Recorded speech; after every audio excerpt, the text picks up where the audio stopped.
Namaste, Saraswati Devi, Gaurkari.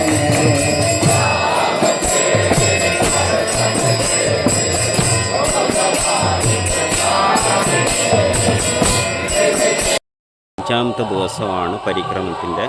ഇന്ന് നമ്മൾ എത്തിയിരിക്കുന്നത് ചമ്പാഹാട്ട് എന്ന് പറയുന്ന ഒരു ചമ്പ ഫ്ലവർ, ചെമ്പകപ്പൂ എന്ന് പറയും. ഈ ചമ്പ ഫ്ലവർ ഈ സ്ഥലത്ത് നവദ്വീപിൽ ഒരുപാടുണ്ടായിരുന്നു. ഇവിടെ ഒരു മാർക്കറ്റ് തന്നെ ഈ ചമ്പ ഫ്ലവർ കെട്ടി വിൽക്കുന്ന ഒരു സ്ഥലം ഇവിടെ നമുക്ക് കാണാൻ സാധിക്കും. അതുകൊണ്ടാണ് ഈ സ്ഥലത്തിനെ ചമ്പഹാട്ട് എന്ന് പറയുന്നത്. ഇവിടെ നിത്യാനന്ദ പ്രഭു ചൈതന്യ മഹാപ്രഭുയുടെ ലീല നടന്ന സ്ഥലമായതുകൊണ്ട് ഇവിടെ വിളിച്ചുകൊണ്ട് വന്നു. ഇവിടെ ജയദേവ ഗോസ്വാമിയും പത്മാവതിയും ദശാവതാര ശ്ലോകം ഇവിടെ വെച്ച് രചിച്ചതും ഈ സ്ഥലത്തിലാണ്. ഇവിടെ വന്നിട്ട് നിത്യാനന്ദ പ്രഭു വാണിനാഥ് എന്ന് പറയുന്ന ഭക്തൻ്റെ വീട്ടിലാണ് അവരിന്ന് താമസിക്കുന്നത്.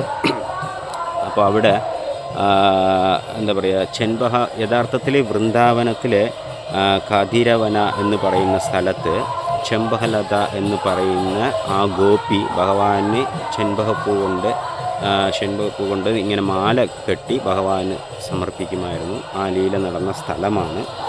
അപ്പോൾ ഇവിടെ എന്താണ് കലിയുഗമായിട്ട് ഇവിടെ ഒരു മാർക്കറ്റും അത് കാണാൻ സാധിച്ചു. ഇവിടെ ഒരു ലക്ഷ്മണസേന എന്ന് പറയുന്ന ഒരു രാജാവാണ് ഈ രാജ്യം ഭരിച്ചുകൊണ്ടിരുന്നത്.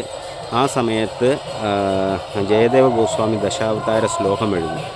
അപ്പോൾ ഈ ശ്ലോക ഗോവർദ്ധന എന്ന് പറയുന്ന ഒരു ഭക്തൻ വന്നിട്ട് ഇതിനെ കൊണ്ട് രാജാവിനെ കൊണ്ട് കാണിക്കും. അപ്പോൾ രാജാവ് അത് വായിച്ചിട്ട് ആ ശ്ലോക ആദ്യമായിട്ട് കേട്ടിട്ട് ഇത്രയും ഡിവോഷനായിട്ട് ഭക്തിയോടുകൂടി എഴുതിയ ഒരു വ്യക്തിയെ എനിക്ക് കാണണം എന്ന് പറഞ്ഞ് രാജാവ് സാധാരണ വേഷത്തിൽ ഒരു വൈഷ്ണവനെ പോലെ ഡ്രസ്സ് ധരിച്ചുകൊണ്ട് ഇവിടെ വരും. ഈ സ്ഥലത്ത് വന്നപ്പോൾ നവദ്വീപിൽ ചമ്പകഘാട്ടെന്ന് പറയുന്ന അവിടെ ഒരു ചെറിയ കുടിലുണ്ടാക്കി പത്മാവതിയും ജയദേവ ഗോസ്വാമിയും അവിടെ ഉണ്ടായിരുന്നു.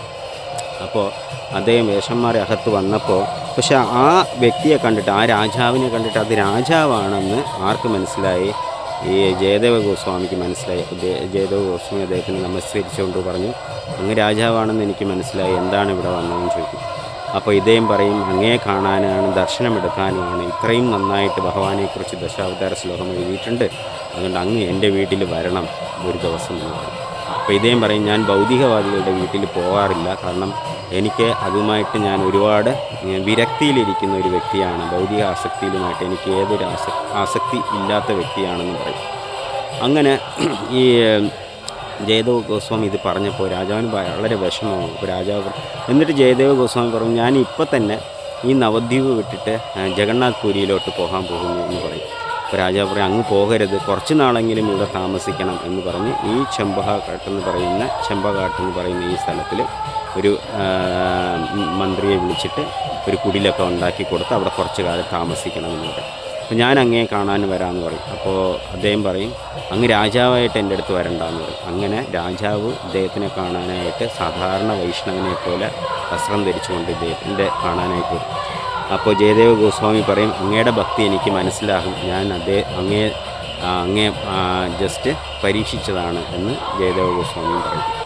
അങ്ങനെ ആ സ്ഥലത്ത് ജയദേവ ഗോസ്വാമിയും പത്മാവതിയും ഡെയിലി മാല കെട്ടി ഭഗവാന് സമർപ്പിക്കും. അങ്ങനെ ഒരു ദിവസം അവർ ഭഗവാന് മാല കെട്ടി ഭക്തിയോടുകൂടി അവർ ഭഗവാനെ ധ്യാനിച്ചുകൊണ്ട് അങ്ങനെ സമർപ്പിക്കുന്ന സമയത്ത് അവിടെ ഗൗരംഗ മഹാപ്രഭുയുടെ ദർശനം കിട്ടും. വളരെ സുന്ദരമായിട്ട് കൃഷ്ണൻ്റെ തന്നെ ദർശനം കിട്ടും. കറുത്ത കളറിൽ ചുരുണ്ട കേശവും താമര പോലത്തെ കണ്ണുകളും ഒക്കെ കണ്ടിട്ട് രണ്ടുപേരും അവിടെ ബോധം കെട്ട് വീണിട്ട് അപ്പം ഭഗവാൻ തന്നെ അവർ രണ്ടുപേരെയും പൊക്കിയെടുത്തിട്ട് പറയും, അവർക്ക് അനുഗ്രഹം കൊടുത്തിട്ട് പറയും നിങ്ങൾ രണ്ടുപേരും നീലാചൽ പോകും, ജഗന്നാഥ് പുരി പോകുമെന്ന് പറയും.